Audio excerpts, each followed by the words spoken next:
Hello everyone, welcome back to my channel. I hope आप लोगों की प्रेगनेंसी जर्नी बहुत ही ज़्यादा अच्छी चल रही होगी। सो गाइस, वीडियो स्टार्ट करने के पहले अगर आप मेरे चैनल पर नए हैं तो मेरे चैनल को ज़रा सब्सक्राइब कर लीजिए। और अगर आपको ये वीडियो आती है पसंद, पूरा देखिए वीडियो को, क्योंकि इसमें बहुत ही अच्छी तरह से मैंने एक चीज़ को डिस्क्राइब किया है जो कि प्रेगनेंसी के दौरान बहुत सारे लोगों को होती है। तो ये वीडियो अगर आप लोगों को पसंद आती है तो उसे लाइक और शेयर करना बिल्कुल ना भूलें।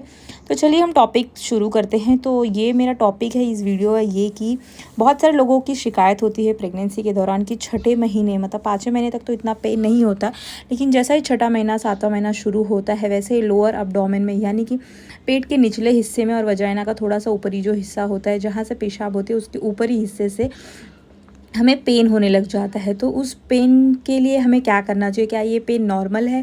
तो इस वीडियो में हम यही डिस्कस करेंगे। तो बहुत सारे लोगों की शिकायत होती है, तो मैं आप लोगों को बता दूं कि ये जो पेन है ना ये नॉर्मल है। क्योंकि क्या होता है ना कि जब प्रेगनेंसी में हमारा वज़न बढ़ता है, हमारे बेबी का वज़न बढ़ता है, तो उसका पूरा जो वज़न होता है वो हमारी कमर की हड्डियाँ होती हैं उनमें प्रेशर पड़ता है और नसों पे प्रेशर पड़ता है, जिसकी वजह से वो दर्द होना शुरू होता है। थोड़ा थोड़ा वो दर्द आप लोगों को मोस्टली उठने में, बैठने में, या फिर आप ज़्यादा टाइम तक बैठे रहोगे और उठोगे तो फिर दर्द होता है, या फिर रात को आपको सोने में, करवट बदलने में, ये सब चीज़ों में बहुत ज़्यादा वो पेन होता है।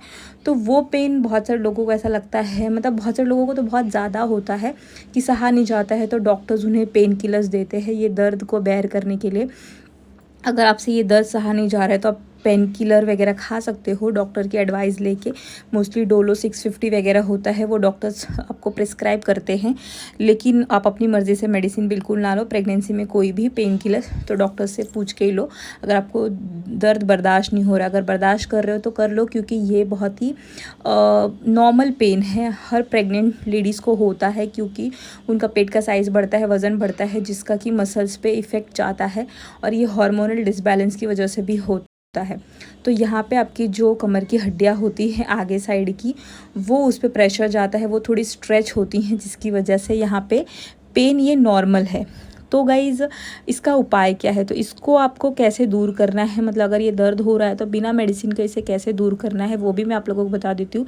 आप लोगों को ना, को जब ये दर्द होता है ना, मोस्टली निचले हिस्से में होता है, तो आप लोगों को आपके पैर में ना ज़्यादा डिस्टेंस लेके चीज़ें नहीं करनी। मतलब आपको जैसे पालथी मार के बैठते हैं वैसे ज़्यादा नहीं बैठना है, हमेशा पैरों को ना सटा के ही रखना है ज़्यादा टाइम तक। तो क्या होता है ना, उससे आपका पेन थोड़ा कम होता है, और आपको ज़्यादा पैरों वाली एक्सरसाइज नहीं करनी है। पैरों वाली एक्सरसाइज इन द सेंस दोनों पैर को जो स्ट्रेच करने वाली एक्सरसाइज होती है वो आप लोगों को इस दौरान नहीं करनी है, वरना आपका पेन थोड़ा बढ़ जाएगा। तो ये सब चीज़ें अगर आप करते हो तो आपका ये पेन थोड़ा कम हो सकता है और आपको मेडिसिन लेने की ज़रूरत नहीं पड़ेगी। बट अगर ये आपको बेरेबल नहीं है पेन, तो आप जाके मेडिसिन वगैरह ले सकते हो। लेकिन जहाँ तक मुझे पता है, मतलब मुझे जो हो रहा है, मुझे एक्चुअली जैसे 6 मंथ्स मेरा शुरू हुआ वैसे ये पेन शुरू हो गया है, और मैंने डॉक्टर से एडवाइस भी ली है। तो डॉक्टर का कहना है कि दिस इज़ नॉर्मल, ये सब प्रेगनेंसी में होता रहता है।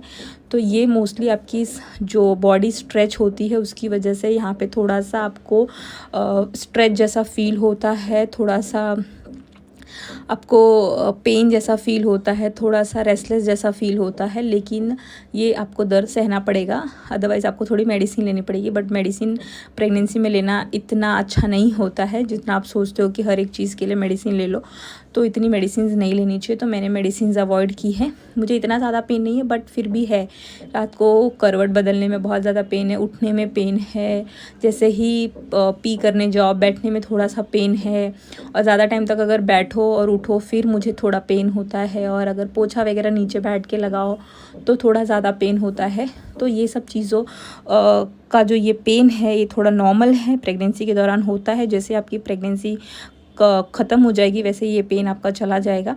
ये एक्चुअली हड्डियों में ना क्या होता है कि थोड़ा सा डिस्टेंस आ जाता है, जैसे कि आपका पेट का साइज़ बढ़ता है तो हड्डियों में थोड़ा सा डिस्टेंस आ जाता है, आपके जो पेल्विक की जो मसल्स होती है वहाँ पे, तो उसकी वजह से वो पेन होता है। तो यहाँ पे मैं आप लोगों को बता दूँ कि जब जो पेल्विक होता है उस पे जब दबाव पड़ता है तो ये पेन होता है, जो कि नॉर्मल है प्रेगनेंसी में, तो आपको घबराने की ज़रूरत नहीं है। बट कभी कभी क्या होता है ना कि ये इन्फेक्शन की वजह से भी होता है, तो आप लोगों को वो पहले देखना है कि ये नॉर्मल पेन है या किसी इन्फेक्शन की वजह से हो तो नहीं रहा। क्योंकि अगर इन्फेक्शन होगा तो आपको पी करने के टाइम पे जलन होगी। प्रेगनेंसी के टाइम पे अगर पी करने के टाइम पे आपको थोड़ी जलन हो रही है तो ये समझो कि ये एक इन्फेक्शन का इंडिकेशन है, तो आप लोगों को डॉक्टर को तुरंत दिखाना है। और यहाँ पे बात की जाए कि क्या ये दर्द सब लोग को होता है, तो यहाँ पे सब लोग को होता है ऐसा कुछ नहीं होता है। किसी किसी को होता है, किसी किसी को नहीं होता है। तो सबकी एक जैसी डिलीवरी मतलब प्रेगनेंसी नहीं होती है। सबके हार्मोन्स अलग अलग होते हैं, किसी के हार्मोन्स ज़्यादा रिएक्ट करते हैं, किसी के कम रिएक्ट करते हैं। तो ये किसी नर्व्स पे ही ये चीज़ें जाके टिकती हैं, मतलब किसी की अलग नर्व्स पकड़ती है प्रेगनेंसी में, किसी की अलग। तो ये जो मेरा पेन है मोस्टली मुझे ये 6 मंथ से शुरू हुआ है, तो यही एक जो चीज़ है मेरे को थोड़ी डिस्टर्ब कर रही है प्रेगनेंसी में।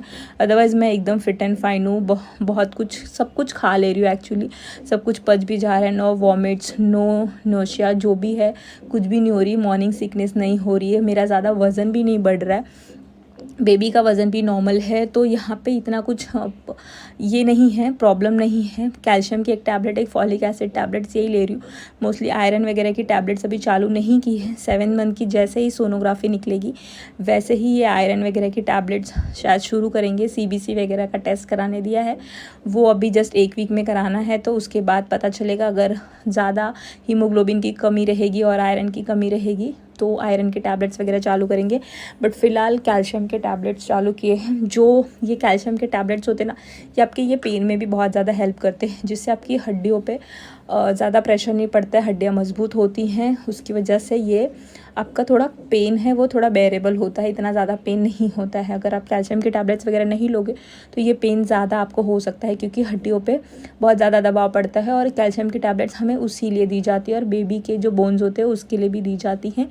तो यहाँ पे अगर आपको ये पेन है तो यहाँ पे आप 2-3 ग्लास दूध पीना शुरू कर दो, और कैल्शियम जिस चीज़ से मिले आप लोगों को वो चीज़ें आप खाना शुरू कर दो। जैसे बनाना हो गया, दूध हो गया, ये सब चीज़ों में ज़्यादा कैल्शियम की मात्रा होती है, तो आप लोगों को कैल्शियम इंटेक बढ़ाना होगा, जिसकी वजह से ये पेन थोड़ा कम होगा। तो अगर आप बनाना खाते हो, दूध पीते हो, 2 से 3 ग्लास आपको दिन में दूध पीना है अगर आपको ऐसा कुछ पेन है तो, क्योंकि वो हड्डियों का ही पेन होता है, मसल्स का पेन होता है। तो ये कैल्शियम जब आपकी बॉडी में ज़्यादा मतलब बढ़ने लगेगा, जिसकी कमी नहीं होगी कैल्शियम की, तो ये पेन आपको नहीं होगा। तो बस आई होप थोड़ा आप लोगों को समझा होगा कि ये पेन क्यों होता है, और बेरेबल होता है तो क्या करना है, और अनबेरेबल होता है तो क्या करना है। यानी अगर आप सह सकते हो तो क्या कर सकते हो, और अगर नहीं सहा जा रहा है तो मेडिसिन तो आप लोगों को लेनी पड़ेगी, क्योंकि प्रेगनेंसी में इतना दर्द अभी से झेलना अच्छा नहीं होता है, बेबी पे भी बुरा इफेक्ट पड़ता है। सो गाइस, इस वीडियो के लिए बस इतना ही। आई होप ये वीडियो आप लोगों को थोड़ी अच्छी लगी होगी और हेल्पफुल होगी। तो अगर ये वीडियो आप लोगों को हेल्पफुल लगती है तो प्लीज़ इस वीडियो को लाइक और शेयर करना ना भूलें। और अगर आप मेरे चैनल पे नए हैं तो मेरे चैनल को सब्सक्राइब कर लीजिए गाइस, ताकि मुझे भी थोड़ा सपोर्ट मिलता रहे। और thank you so much guys for watching this video. Have a good day, bye bye, take care.